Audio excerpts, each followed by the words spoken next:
At CES 2019, representatives from Latin America participated in various panels and discussions, but there was a lack of startups from the region on the show floor. 5G was a hot topic at this CES, and it is estimated to reach Latin American markets around the mid-2020s. We will likely see a soft launch before then, as carriers begin labeling anything faster than the existing 4G network as 5G, using confusing concepts like 4.5G and 5G Lite.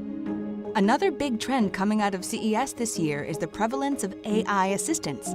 The battle between Google Assistant and Alexa heats up, and we see fertile ground for Google to win the Latin American markets early on, given that Android penetration is way over 70% in the region.